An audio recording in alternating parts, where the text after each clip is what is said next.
আমার বাবা 2 মাস ধরে অসুস্থ। আমরা খুলনায় যে ডাক্তারের কাছে নিয়ে যাবো সে টাকাও আমাদের কাছে নেই। জি। আপনাদের কাছে সহযোগিতা চাচ্ছি। দর্শক আপনারা দেখতে পাচ্ছেন আমাদের তালা উপজেলায় আমাদের এক দাদা অত্যন্ত অসুস্থ, বিধান দাস। এখান থেকে 1.5 মাস আগে তিনি ভালো ছিল, বর্তমানে দেখেন তার অবস্থা অত্তরভাবে চিকিৎসা হতে পারছে না। আপনাদের সকলের কাছে অনুরোধ করব, আপনারা দাদাকে সহযোগিতা করবেন। আপনার একটু সহযোগিতায় দাদা তার আগের জীবন ফিরে। দাদা আপনার কি সমস্যা যদি বলেন।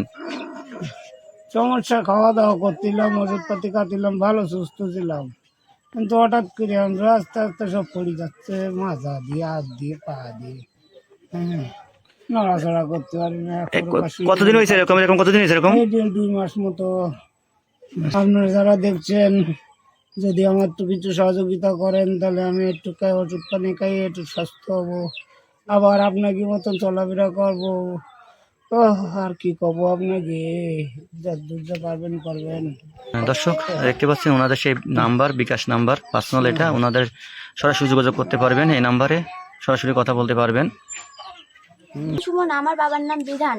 আপনারা যদি কিছু সাহায্য করেন আমার বাবারে আমরা হাসপাতালে পারবো, আবার আমরা ঠিকভাবে ওষুধ পানি খাওয়াতে পারবো। আর আমার বাবা অনেক অসুস্থ 2 মাস ধরে, আপনারা কিছু সাহায্য করেন।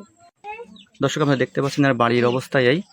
তো সকলের কাছে অনুরোধ করব, সবাই একটু ওনাকে সহযোগিতা করবেন। আপনার সহযোগিতা পেলেই উনি স্বাভাবিক জীবনে ফিরতে পারবে। উনি খুবই অসুস্থ, আপনারা যদি একটু সাহায্য করেন তাহলে সুস্থ হতে পারবে। 2 মাস আগে সুস্থ ছিল, এখন 2 মাস পরেই অসুস্থ হয়ে পড়েছেন। আপনারা যদি একটু সহযোগিতা করেন তাহলে একটু সুস্থ হয়ে আমাদের মতো দাঁড়াতে পারবে। এদের অবস্থা খুবই খারাপ, টাকা পয়সা নেই, খুবই পিছনে আমাদের দৌড়াতে হচ্ছে। তার জন্য আপনারা একটু আশীর্বাদ করেন যেন সে সুস্থ হয় আর তার ছেলে